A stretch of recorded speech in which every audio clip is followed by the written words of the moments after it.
Fala pessoal, seja bem-vindo a mais um vídeo aqui do nosso canal. E no vídeo de hoje vamos ver aí Edmundo se rendendo ao Vasco. Temos jogador do Vasco cotado para a seleção brasileira e temos dois novos reforços quase chegando no Vasco. Ficou interessado e quer saber mais o desfecho dessa história? Então assista esse vídeo até o final. O Vasco está negociando a contratação do atacante Pedro Henrique do Internacional. Pedro Henrique, inclusive, já sinalizou que quer jogar no Vasco, essa informação do nosso amigo Lucas Pedrosa. O Internacional não deve dificultar a saída lá do jogador, mas o Vasco precisa ainda ali ajustar a compensação financeira por empréstimo de 1 ano do jogador. E outro jogador também que o Vasco tem o interesse, o Vasco tem interesse na contratação do atacante Breno Lopes do Palmeiras. O atacante é o jogador, junto com o atacante Pedro Henrique, que foram aprovados, guarda essa palavra, eles foram aprovados pelo departamento de futebol que estava esperando uma resposta da 777. Então, tanto o Pedro Henrique do Internacional como o Breno Lopes do Palmeiras, eles já foram aprovados pelo departamento de futebol. Pois é, pessoal, tanto o Breno Lopes quanto o Pedro Henrique já foram aprovados pelo departamento de futebol do Vasco. Mas e aí, vocês aprovam a contratação desses dois jogadores? Haja visto que o Vasco vai perder aí o Verratti alguns dias por conta de lesões, né? A gente viu aí, teve a maior polêmica que o médico falou que liberou ele para jogar mesmo ele estando contundido. Mas na sua opinião, vocês acham que esses dois jogadores podem sim suprir as necessidades do Vasco no ataque? E agora vamos ver aqui o que Edmundo falou após o clássico contra o Flamengo. O empate foi bom pro Vasco, ruim, ficou devendo. O que você achou, Edmundo? Em termos de classificação foi ruim, mas em termos de jogar de igual para igual com o Flamengo, que tem um orçamento 10 vezes maior, que fez contratações gigantescas, acho que foi muito bom, foi muito positivo. Funcionou bem a estratégia do Ramon Dias, estou vendo aqui os melhores momentos. Teve aquele lance que o Léo Pereira tirou em cima da linha, né, na cabeçada do Verratti. Teve um lance incrível também do Verratti, que a bola bateu na trave, pererecou ali e quase entrou.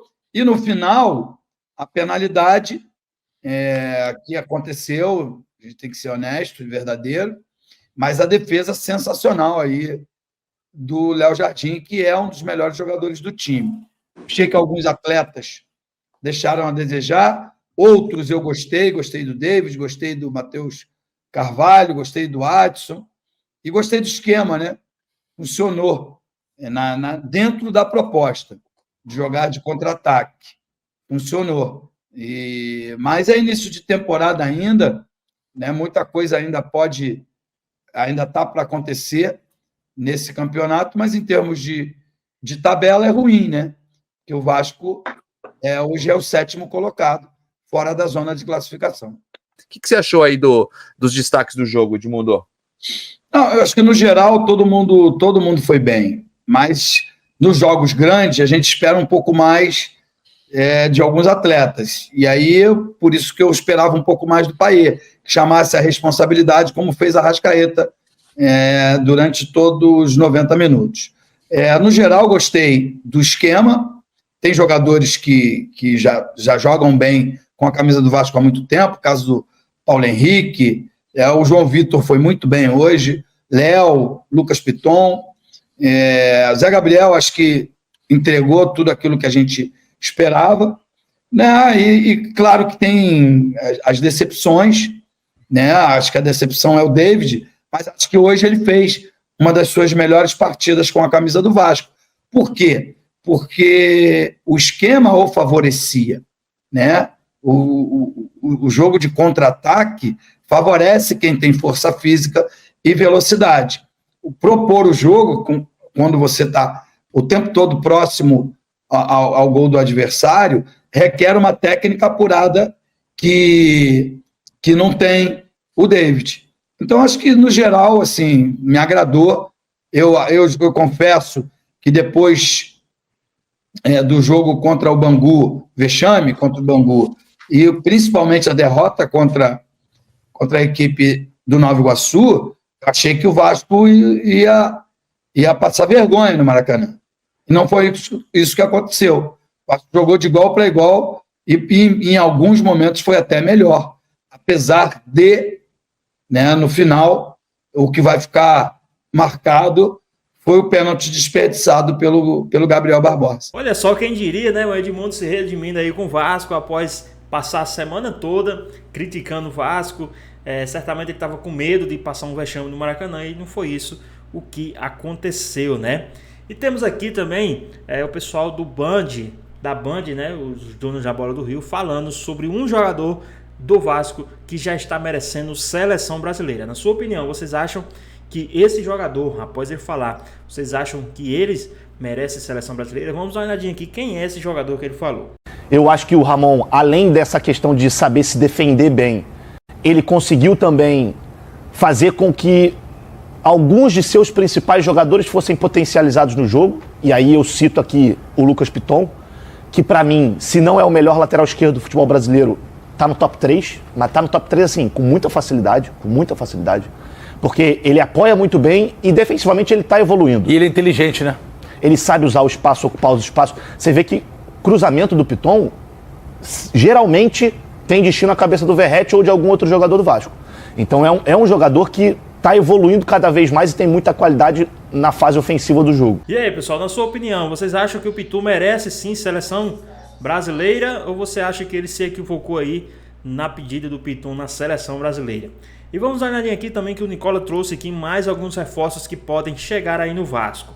Vamos dar uma olhadinha aqui no que foi que ele falou. Falar sobre o Vasco e a lentidão da 777. A empresa que comprou o Vasco tem uma prerrogativa, um prazo de 7 a 10 dias para responder e aprovar qualquer contratação pedida por Alexandre Matos, Ramon Dias e companhia. Só para vocês entenderem o procedimento, o protocolo. O Ramon Dias e o Matos chegam a um nome, começam a trabalhar a contratação, tentam um acordo com o clube e com o jogador e depois submetem essa aprovação à 777, que leva no mínimo uma semana para dar sua resposta. Nesse momento, a 777 está brecando 2 contratações de atacantes que o Vasco havia realizado ou havia acertado. No mês passado já havia contado para vocês que 3 jogadores importantes também foram brecados depois de muito tempo, graças a esse processo que é lento e muito ruim. Importante lembrar que a única exceção da 777 desde que assumiu o Vasco foi em relação à compra do Verratti. Faltavam poucas horas para a janela acabar e a resposta, o sim para a contratação do Verratti veio em 24 horas. Mas em todos os outros casos a coisa funcionou bem diferente. Paulo Brax, que era o executivo de futebol da 777, chegou a dar uma entrevista recente afirmando que a empresa, além de não permitir que ele desse entrevistas, se escondia. E a responsabilidade quase sempre ficava nas costas do executivo, que agora é cotado para assumir o Atlético Mineiro. Bora completar sobre o Vasco para contar que o nome do Luiz Henrique, centroavante da base do Botafogo, não confunda com os outros Luiz Henriques atacantes de lado, tá? Esse Luiz Henrique é centroavante, tem 25 anos de idade, surge muito bem no Botafogo, não consegue vingar por lá e acaba sendo emprestado para o Atlético Paranaense, também teve no Oeste, no Nacional, no Grêmio. Aí ele se muda do Brasil em 2019, joga no Japão, na Dinamarca, na Finlândia, nesse momento disputa com o Livorno a quarta divisão do campeonato italiano. Sim, a 4ª divisão. Tem contrato com o Livorno somente até a metade do ano e foi dado como um possível reforço do Vasco.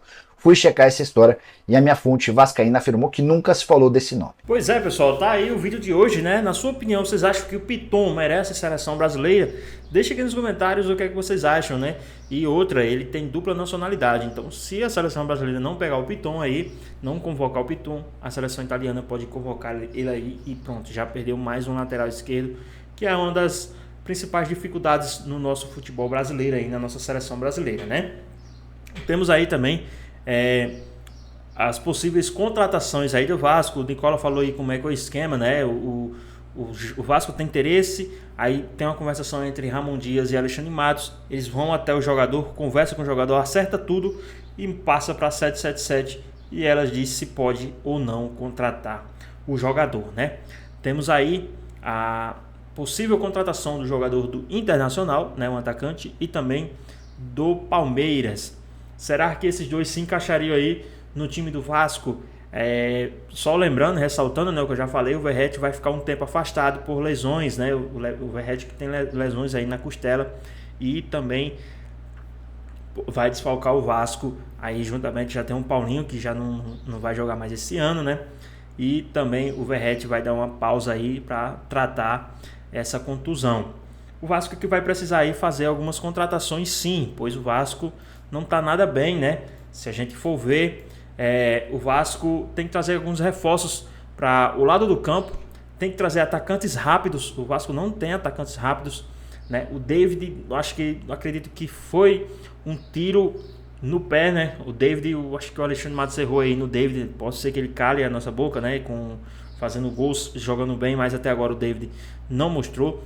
O Adson tá até bom, né? Mas o de resto do ataque tá ruim. O Verratti tá aí, vai passar por uma fase aí de recuperação, não vai jogar, não tá tão bem assim, né? Ontem perdeu aí gols importantíssimos, mas aí tudo bem, né? O cara tem crédito.